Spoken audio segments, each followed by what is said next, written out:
বাংলাদেশ নির্মাণ শ্রমিক ফেডারেশনের ১২ দফা দাবি বাস্তবায়নের লক্ষ্যে সারা দেশে শ্রমিকদের অংশগ্রহণে কেন্দ্রীয় সাধারণ সভা অনুষ্ঠিত হয়েছে। শনিবার দুপুরে রাজধানীর বাংলাদেশ মেডিকেল অ্যাসোসিয়েশন BMA অডিটোরিয়ামে এই সভা অনুষ্ঠিত হয়। মোহাম্মদ আবুল হোসেনের সভাপতিত্বে সভায় বক্তারা শ্রমিকদের ন্যায্য মজুরি, সামাজিক নিরাপত্তা, চিকিৎসা সুবিধা, স্থায়ী নিবন্ধন ও পেনশন সুবিধা সহ মোট ১২ দফা দাবি তুলে ধরেন। পাশাপাশি তারা নির্মাণ শ্রমিকদের জন্য পৃথক কল্যাণ তহবিল গঠনের দাবি জানান। অনুষ্ঠানে উদ্বোধক ছিলেন বীর মুক্তিযোদ্ধা আবুল হোসেন। ভার্চুয়ালি প্রধান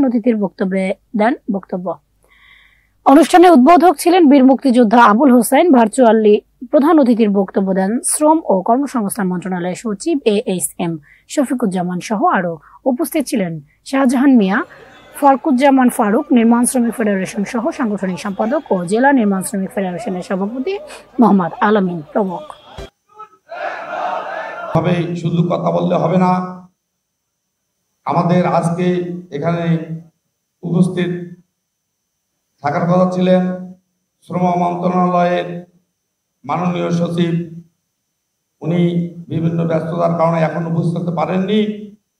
তো আমি আপনাদেরকে বলবো, আপনারা স্ব জেলাভিত্তিক নিজ নিজ উদ্যোগে আপনারা সবাই দুর্বার আন্দোলন করে তুলবেন। আমরা বিভিন্নভাবে বিভিন্ন সময়ে হালকা পাতলাভাবে আন্দোলন করি, কিন্তু আমাদের আন্দোলন সফল হয় না। তাই আমাদের জীবন বাঁচার লক্ষ্যে, আমাদের সন্তানদেরকে বাঁচার লক্ষ্যে, এই দেশকে বাঁচার লক্ষ্যে আমাদেরকে দুর্বার আন্দোলন করে তুলে আমাদের আদায় আমাদেরকে প্রতিষ্ঠা করতে হবে। কাজ শেষে টাকা নিয়ে বাজার করে বাড়িতে ফিরলে তাহলে ছেলে মেয়ে খায়। আজকে আমরা যদি আমাদের উপরের থেকে যদি আমরা কিছু না পাই, তাহলে আমরা যাব কোথায়?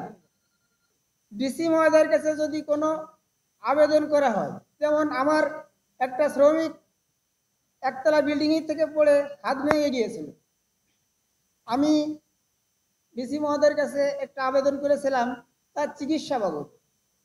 আমাদের কোনো কথা গ্র্যান্ট করে না।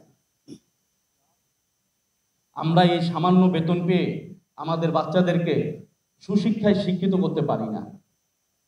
অধিকাংশ বাচ্চারা ঝরে যায়।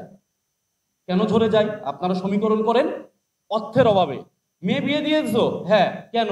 আর বেশি দূর পড়াইতে পারি না, অনেক টাকার প্রয়োজন।